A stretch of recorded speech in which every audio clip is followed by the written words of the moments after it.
can I move and stand and you will follow me with the with the camera?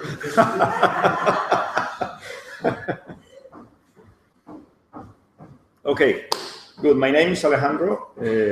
First of all, sorry because I'm Spanish. I don't know how good my English will be, but however, I try to do my best to explain what I'm here to talk about. I'm director of corporate strategy of Clever Global, and I also run a small company that is called Nearspace. That is it's a lot of fun. First, I'm going to start talking about Nearspace. Nearspace is an educational program that we run in secondary schools to show them how to research in the stratosphere.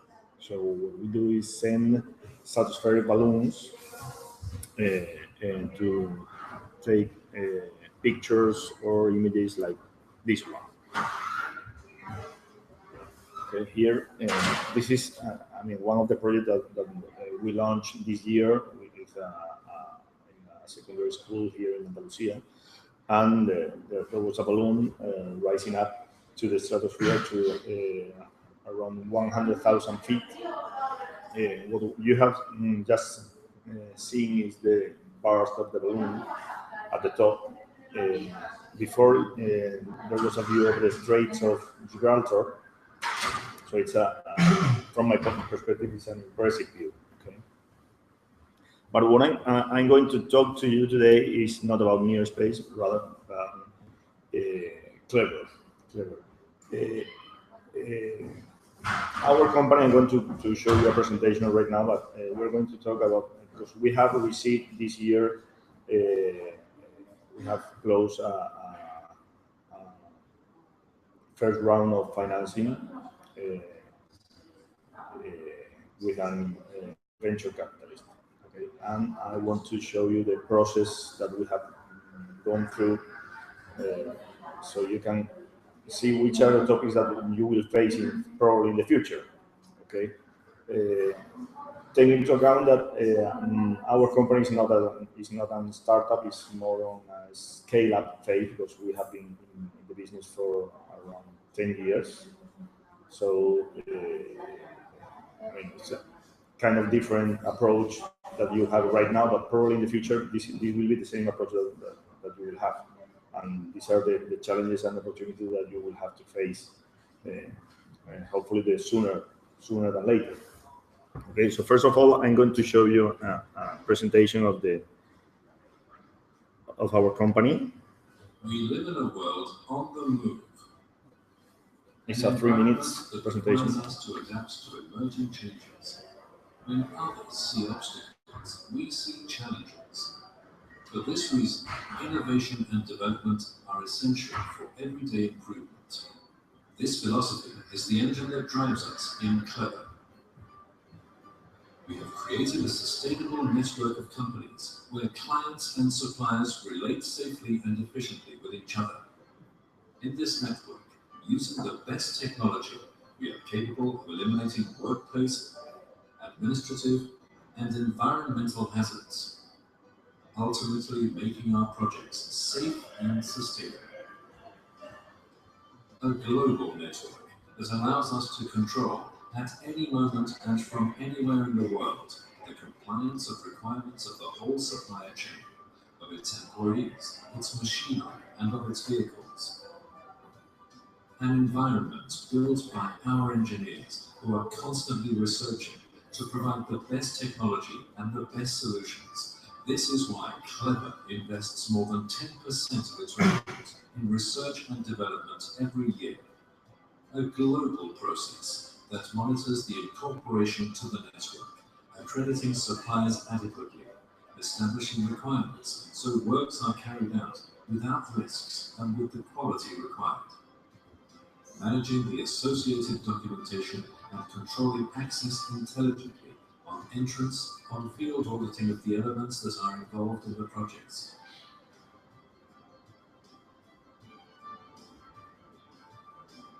Our presence is global and our knowledge is local.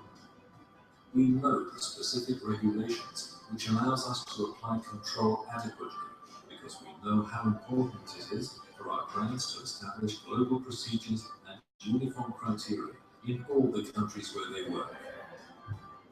It is our challenge and our goal to build a global network to serve our customers and operate in real time for gaining better projects, better businesses, and a more sustainable world.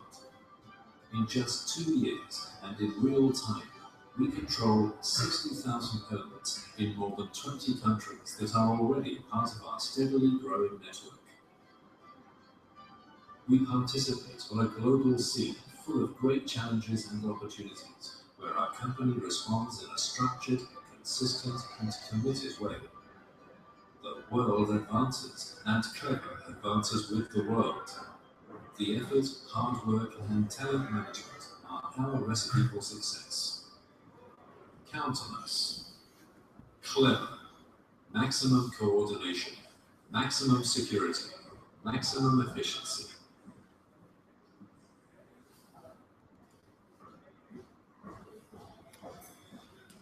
Okay, so at Clever, what we do is we empower subcontractors control.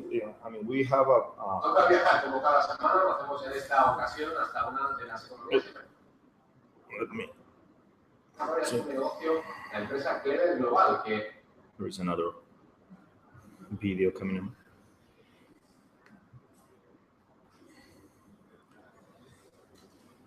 What we have developed is a B2B platform where suppliers and subcontractors go to work with main clients of big infrastructure construction projects. When you are doing like a thermosolar plant, it's a project that runs for 2.5 years and needs around 4,000 employees or workers from like 500 subcontractors.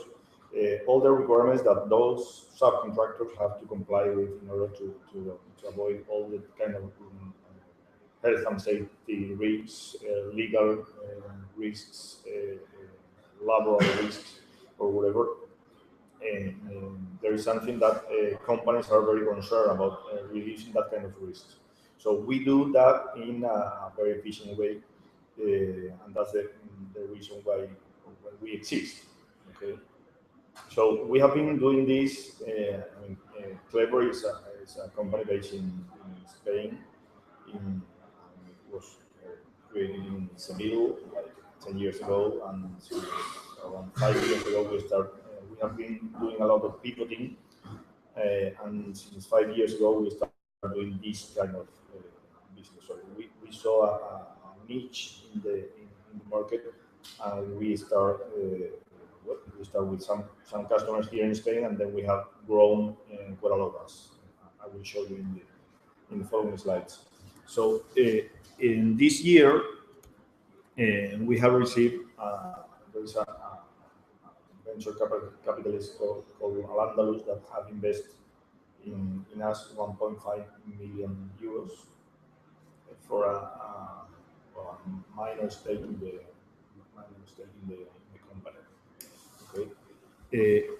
One of the things that our investors have seen in our company is growth, is international growth. And this growth is shown like this. 2005, we were in Spain. 2007, we went to Chile, Argentina, Peru, Brazil, and we exploit to a lot of countries. 2013. The dark blue are countries where we work with, we have regional offices, physical regional offices. And the others is where we work remotely. 2014, 2015. So right now, we have had a sustained increase of sales every year. Actually, the video presentation is not very updated because it has like 3 years. It's 3 years old. The video talks about that we are controlling 60,000 elements or 60,000 workers in the world.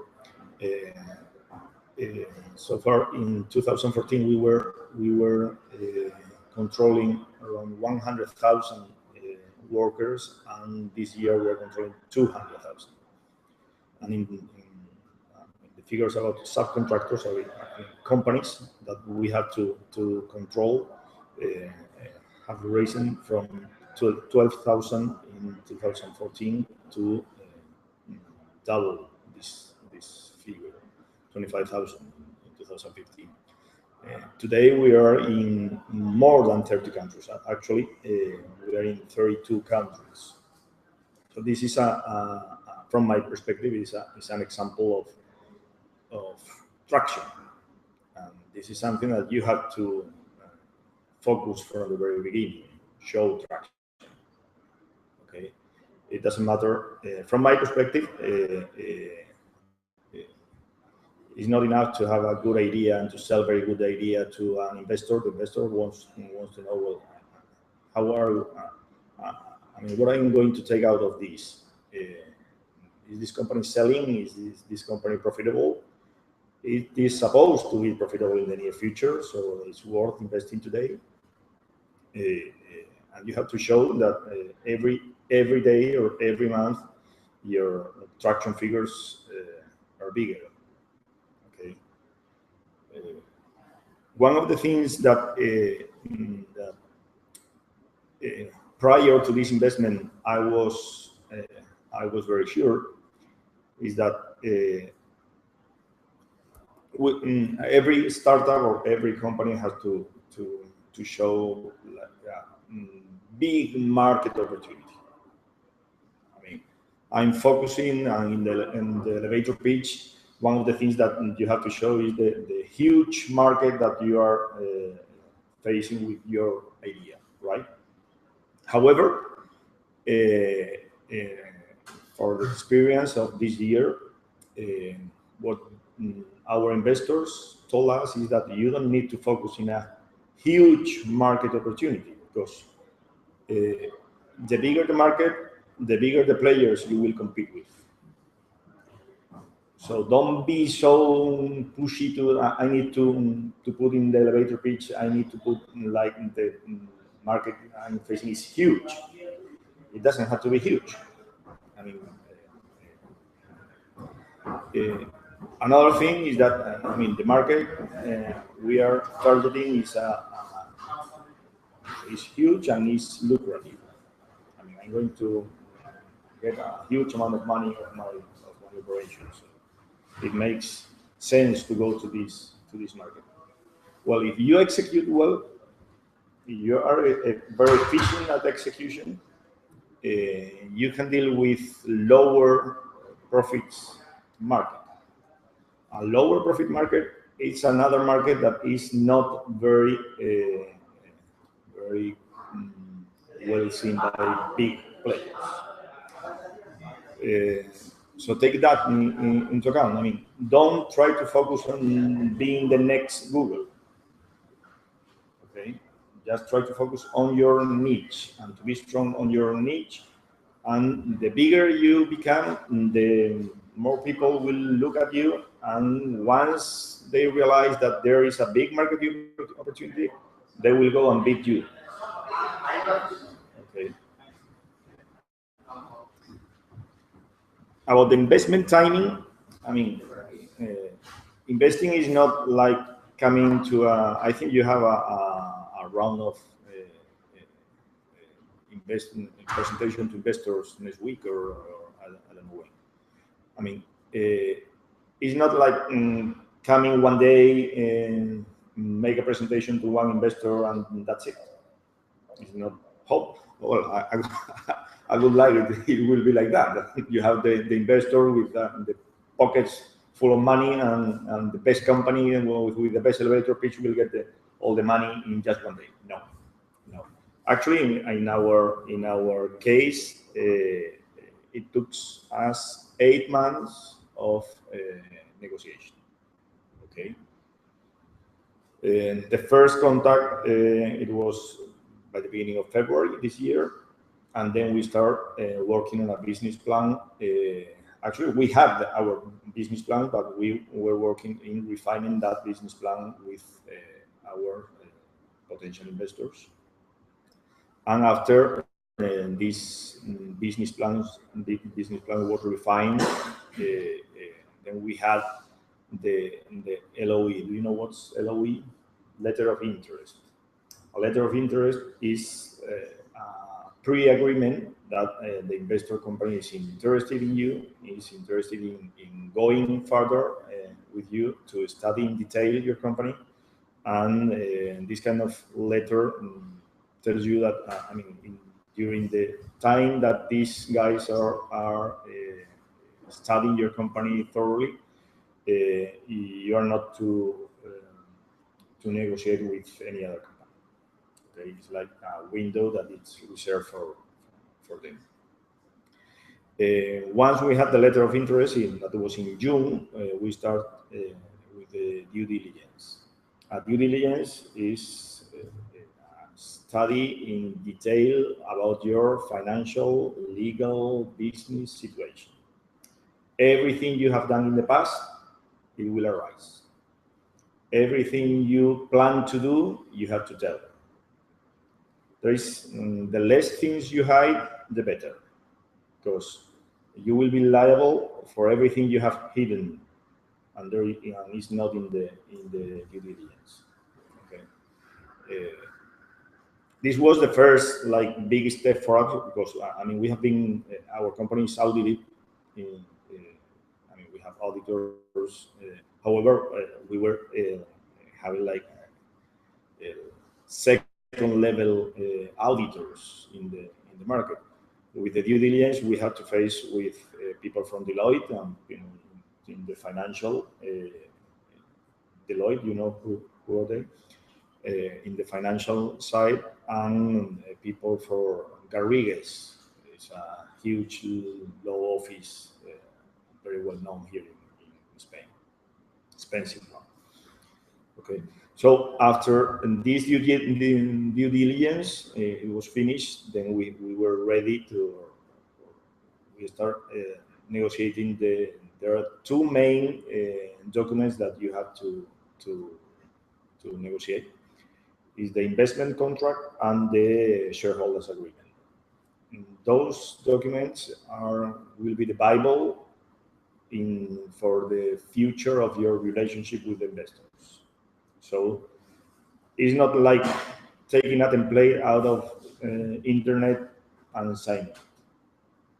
Okay, you will probably have the opportunity to see a lot of investment agreements and shareholders agreements.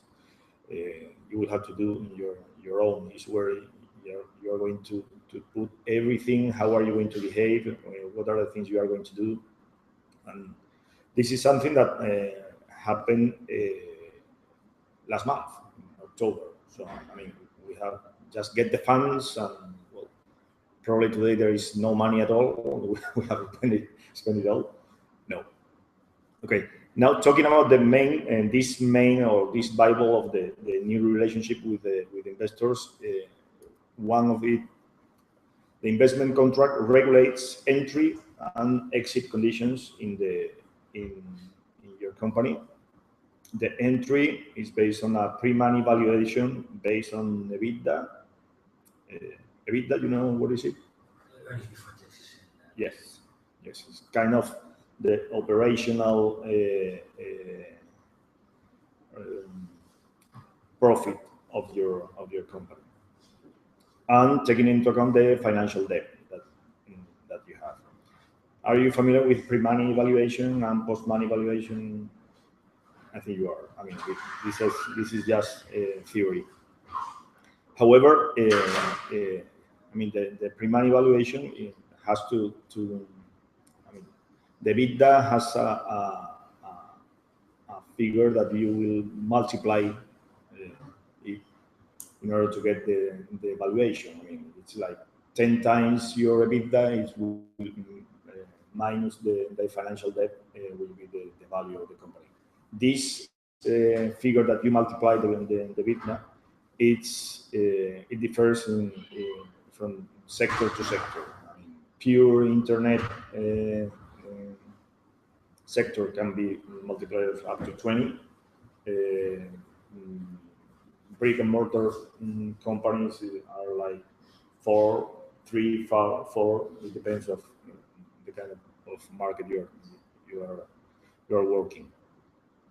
In our case, we have a figure of, I think it was 8 times the EBITDA minus the financial debt, was our primary valuation.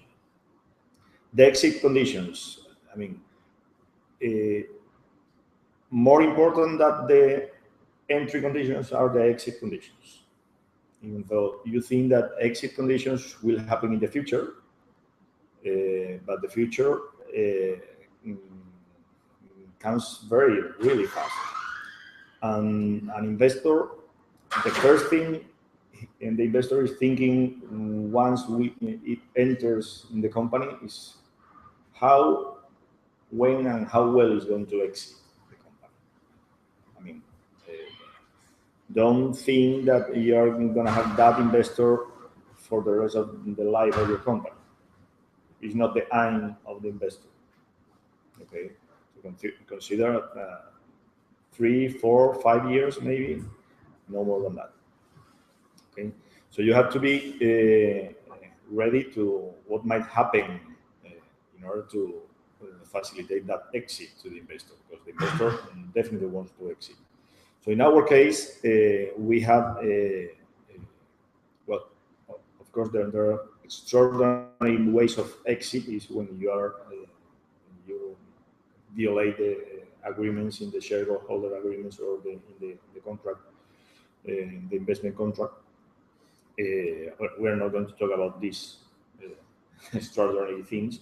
However, the ordinary exit in our case, we have 3 that are in our clauses. One of it is going MAB. Do you know what's MAB? Mercado Alternativo Bursátil. It's like going IPO, initial public offering, but not the stock exchange for small companies here in Spain. Okay. It's like the IBEX 35 or the Nasdaq, but for very small companies. So we have to, I mean, our business case, we are planning to go to MAB in the next year. Going to MAB is having a lot of investors and you are traded publicly. Okay, so your shares, and you will have your ticket and will go up and down every day, every minute. So it depends on how well you perform. The better you perform, the better you will be valued. Drag along and tag along. This is something that, well, if you don't go public, then you have to look for another investor or another way to, so the first round investor will be able to exit. A drag along clause has to do, let's say that our investor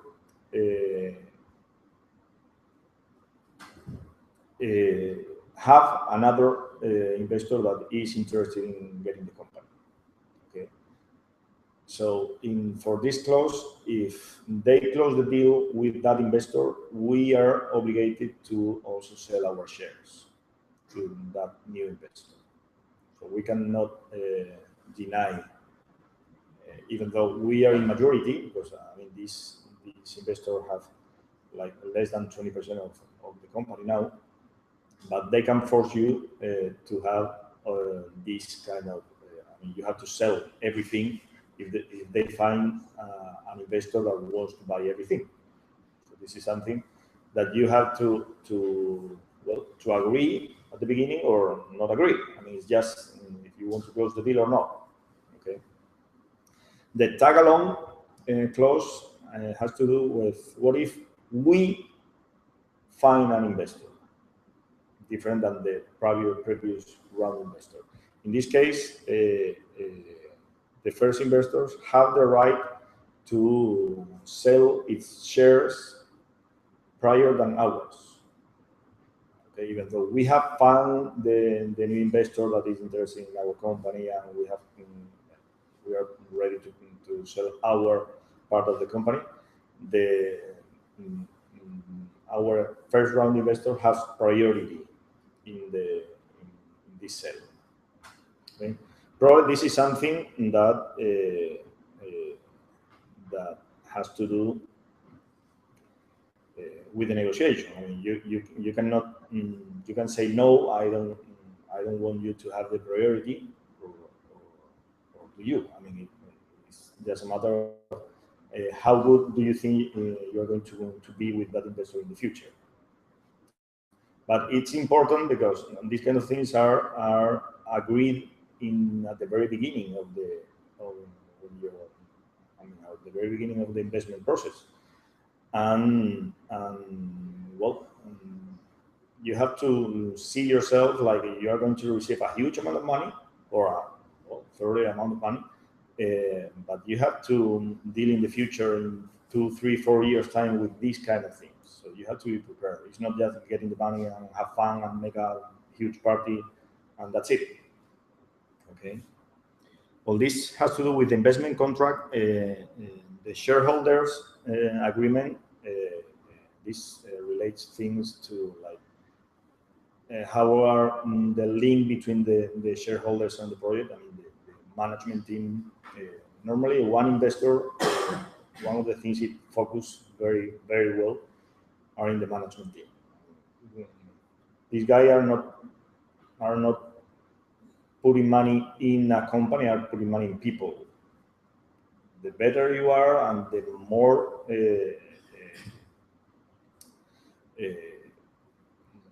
team worker or team players you are, the better for an investor. Okay. In the shareholders agreement, also there are things like the compensation package. There is something that you cannot do after getting the money. You cannot double the salary to all the people and start burning money without any case. Okay. It has to do with conflict resolutions. I mean, if there is divergent interest between the investor and the rest of the company, how are you going to solve that conflict? And you have to create a board of administration. The board of administration is very important because, from my perspective, it speeds down your company. I mean, the decision making until October this year, we decided whatever we wanted to do. If we want to go to and open an office or a company in Mexico, we can do it. We didn't have to ask to anybody. We just meet together in the management team, and in 2 weeks we have the company built in Mexico. Now it's not like that. Now we have to wait for 1 month to the board committee. We have to show why we want to go to one country, what is the market research that we have done about that country, and they probably, if they are not satisfied, they will force you to make a deeper research, and until the next month you will not be able to get the approval. So every time the decision-making process will take longer. Try not to lose that because a startup decision-making has to be really fast. Don't lose that. However, when you get money that is not from your pocket, probably that decision-making process it takes more time. Well, that was the ones that I have talked before, and there was one interesting thing that we negotiate is the ratchet. Do you know what's ratchet in financial? Well, when we agree with with the investor. We agree based on our business plans and financial projections in the future that we are going to sell this amount of million euros in 2016 and 2017 and 18 with this return on investment. And these are the financial projections that the investors are buying or are getting from us. What happens if you go beyond that projections? If you perform much better than that projections, okay, that means that the investor will be rich like hell. Well, not necessarily. This is something that we did because we believe in our company that we will probably perform much better than we agree in the papers. And what we agree with them is that if our ROI in 4 years' time is bigger than the one that we have agreed, then the amount of ROI that we have surpassed, 50% of that will come to us directly. Okay, so it's like what you will have a return of your investment, but there is a top clause in that return. Okay. Main concerns that we have faced here in this process, and those concerns are something that every startup or every company that receives money will probably have. Okay. You are not alone in the decision making, so in the board team, it's you and the investors. So you have to be prepared to give up one seat or two, or in our case, we are 5 board members, and 2 of the seats belong to the investors now. We have the majority, but there are 2 seats in the investors. So it links with the second. The management control, you may lose some management control because there are things that have necessarily to be decided in the board. There are minor things that you can do yourself in a second level of management. However, the bigger things or the most important things, like we are going to acquire, acquire another company, or we're going to hire a new CEO for our company. This is something that you cannot do it without asking permission or without deciding together. Okay. Future capital requirements. You have to be the investor, and you have to be looking at the same direction. If you have investors that after 1 year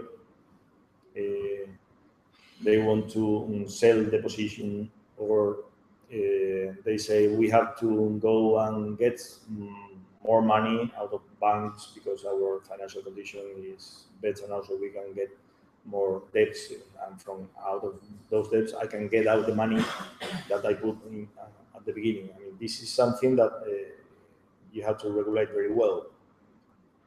Okay, the dilution, the bigger the amount of money that investors are putting in your company, the more financing rounds that you have, your shares can be diluted, and you may lose control very quickly of your company. Okay. Another intangible benefits. We have our concern is, well, are these investors just financial investors, or are they going to help us in the business? Do they have contacts, business experience in the sector that we are doing? Do they have international experience? This is something that you have to look at. Also, investors, they have their own concerns. I mean, normally, your company is your son. It's beautiful. It runs better than any other. It has the best scores to you. But probably in the market or the an outsider may have different opinion about your company.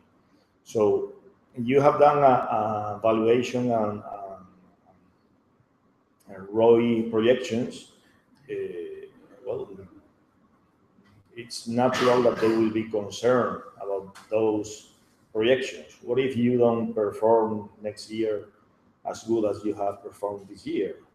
Or what if there is a change in the regulation that makes this business model invaluable? What do we do?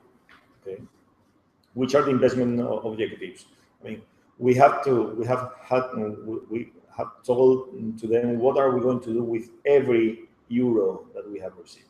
It's not like you have this amount of money, do whatever it is, do whatever you want with it. And we talk in 3 years' time, how have you been? No. When you get the money, well, we are going to spend this amount of money in research and development. We are going to spend in growth, in opening subsidiaries in other countries, or in prospecting other small competitors that we can acquire. Downside protection. This is something that they do. I mean, what if the ROI in the future goes very low, or the sales are very low, and they want to protect themselves? I mean, many times venture capital or risk capital, what they will try is to avoid as much risks as possible. Many times it's like getting the money out of the bank. I mean, you have to give them a lot of guarantees. Okay. Also, the upside protection. This is something that they want to avoid. I mean, they don't want. At the beginning, they didn't want us to have this ratchet. If we perform very well, they wanted to have all this ROI or bigger ROI just for them. And this is something that it was a good fight. Okay.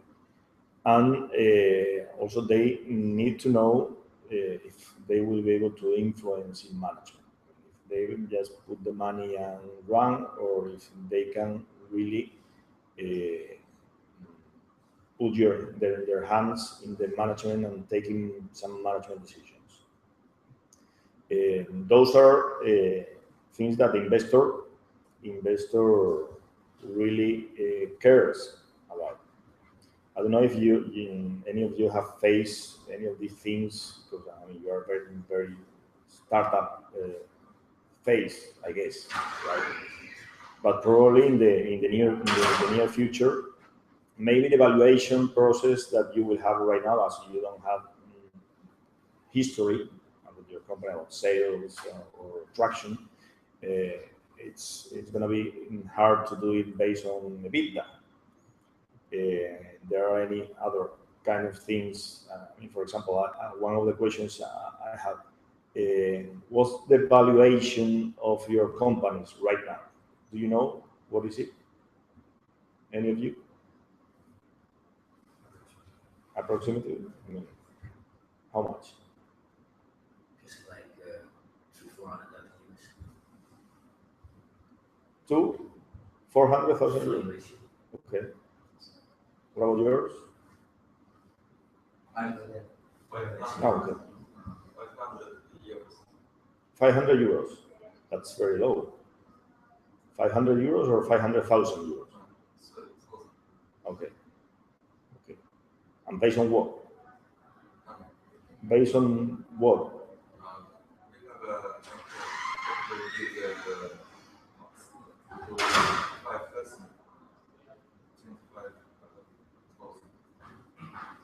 Sorry?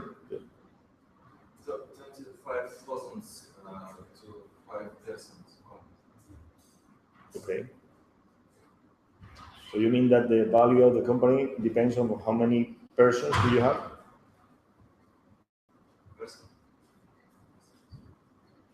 Not necessarily.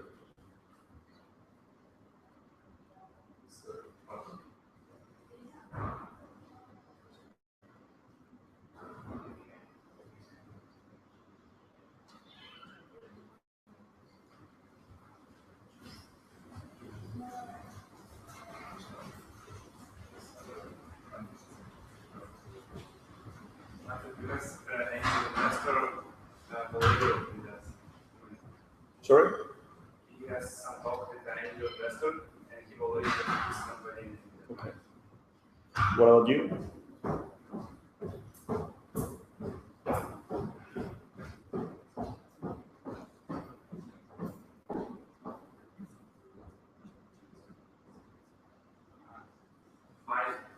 Of company evaluated in $25,000. So all the company costs $150,000 or euros. Okay. What about yours? You don't have any valuation? Or? Our earliest evaluation was capital we finally put in the company, and it is €5,000. Okay. But we have to be reevaluated. Okay. Here at Bolt, I mean, you're here in this acceleration program, and Bolt is taking shares from you, right? How much? 3% or 6%? I don't know how much. It depends. It depends. And do you know around how much is the cost of the services that Bolt is giving to you for that amount of shares? Yeah, it is in the I mean, the thing is that I think that they are evaluating the services. I don't know if it's 10,000 euros for this 3% or 20,000 for the 6%. So that means that based on that, you have the 3% for 10,000 euros. 100% means that your valuation, the value of the company, once you enter the acceleration program, is 330,000 euros for each company. Okay. It depends on you after you go out of the acceleration program that this value is double than that or half or even nothing. Okay. But consider, who of you are think that that you need to have an investor in your company, or that would like to have an investor in your company? Why? What for? Because we need money to make some traction. So today you are not having any traction. You are not profitable. You are not. Yeah, but to triple double protection is not hard. Okay. Far from the financial support. Okay. Good. What about the others?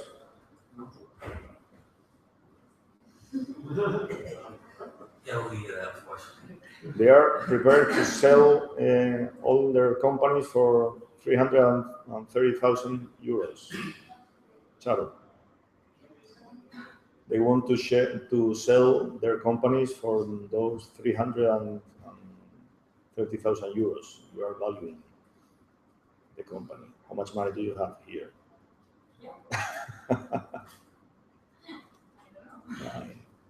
I'm kidding.